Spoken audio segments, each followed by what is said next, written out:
नमस्कार, मी अश्विनी रेसिपीमध्ये तुमचं खूप खूप स्वागत. चला तर बनवूया अगदी खुसखुशीत आणि आरामात आपण 10 ते 15 दिवस खाऊ शकतो असे मोदक. त्यासाठी मी इथे 1.5 वाटी रवा घेतलेला आहे. त्यामध्ये फक्त आपल्याला 2 चमचे मैदा घालायचा आहे, खूप नाही. मीठ, मैदा फक्त आपण रवा मिळून येण्यासाठी घातलेला आहे. 2 ते 3 चमचे साजूक तूप गरम करून घेतलं आणि त्याचं मोहन आपण यामध्ये घालतोय, म्हणजे मोदक अगदी खुसखुशीत लागणार. तूप मी याला व्यवस्थित सगळीकडे चोळून घेते. एवढं पाणी घेतलेलं आहे आणि थोडं थोडं घालून मी मळून घेणार आहे, कारण याला पाणी जास्त लागत नाही.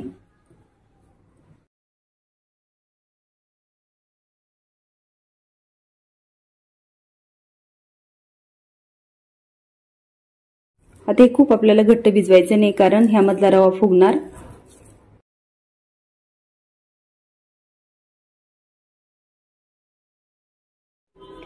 आता ह्यामधला रवा फुगण्यासाठी आपल्याला हे 1 तास झाकून ठेवायचं.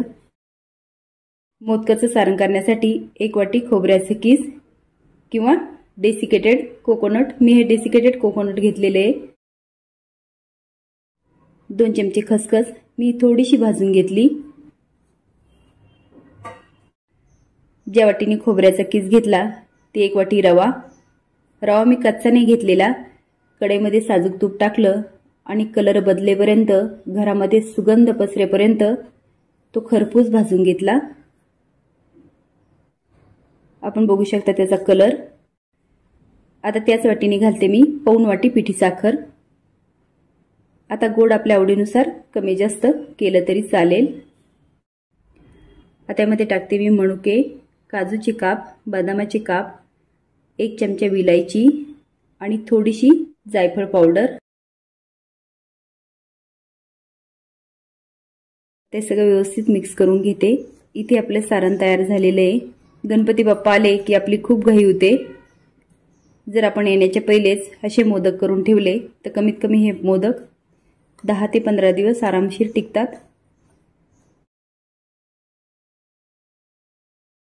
मोदकासाठी व्यवस्थित पीठ भिजलेले आहे. याला ठेवलेले 2 तास झालेले आहे.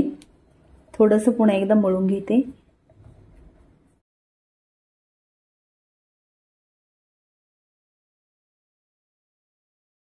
हे एवढे छान भिजलं की तेल किंवा तूप लावायची काहीच गरज नाही. तुम्हाला जर वाटत असेल तर तुम्ही पीठ किंवा तेल लावू शकता.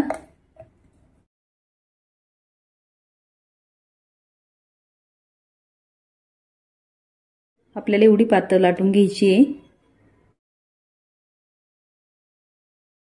आपण बघू शकता एका वेळेस आपण 12 पारी करून घेतलेले आहे.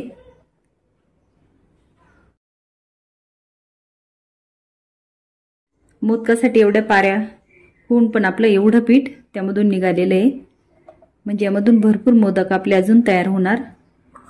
आता एवढे छोटे छोटे पाऱ्यात आपण किंवा पुरे आपण लाटू शकत नाही, तर अशा पद्धतीने केलं की एकसारखे पण होणार आणि छान दिसणार. आता एक एक आपल्याला हातावर घ्यायची अशी.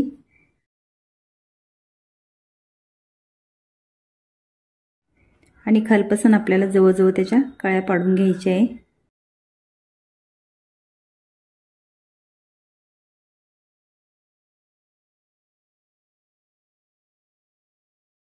आणि असा मोदक तयार झाला की आपण अजून त्यामध्ये सारण भरू शकतो, म्हणजे मोदक खाण्यासाठी भरगच्च लागणार. जास्त सारण असलं की मोदक छान लागतो. अलगद हातानेच आपल्याला दाब द्यायचा आहे, म्हणजे त्याच्या कळ्या तुटणार नाही. हा झाला आपला छोटासा मोदक तयार, म्हणजे प्रसादामध्ये वाटण्यासाठी खूपच छान.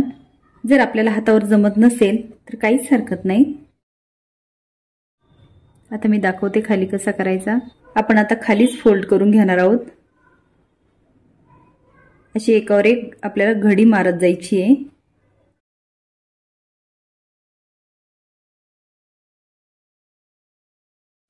आपण बघू शकता त्याची छान पोटली तयार झालेली आहे.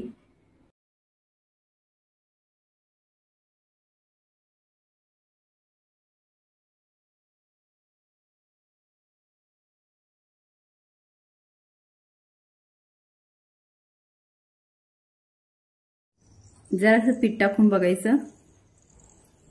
अलगद वर आलं की आपल्याला मोदक सोडायचे. जोपर्यंत मोदक सोडत नाही तोपर्यंत मीडियम गॅस ठेवायचा. नंतर आपल्याला बारीक गॅस करायचा आहे.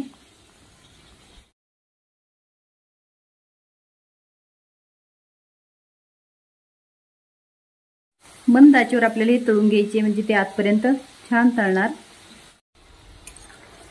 आता तळताना मोदक आपल्याला थोडंसं वर खाली करत राहायचंय, जेणेकरून सगळ्या बाजूने ते व्यवस्थित तळणार. आवाजावरूनच कळतं मोदक किती खुसखुशीत होणार. हे मोदक मी साजूक तुपामध्ये तळले, कारण साजूक तुपामुळे अतिशय सुंदर अशी चव येते. आता मी गोल्डन फ्राय करून घेतलेले आहे.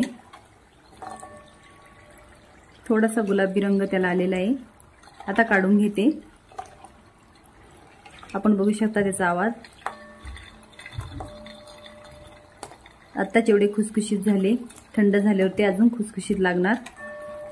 मी आता काढून घेते.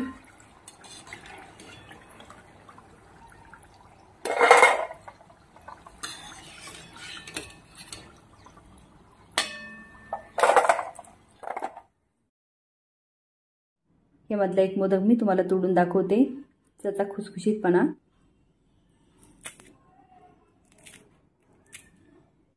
तुम्ही नक्की ट्राय करा.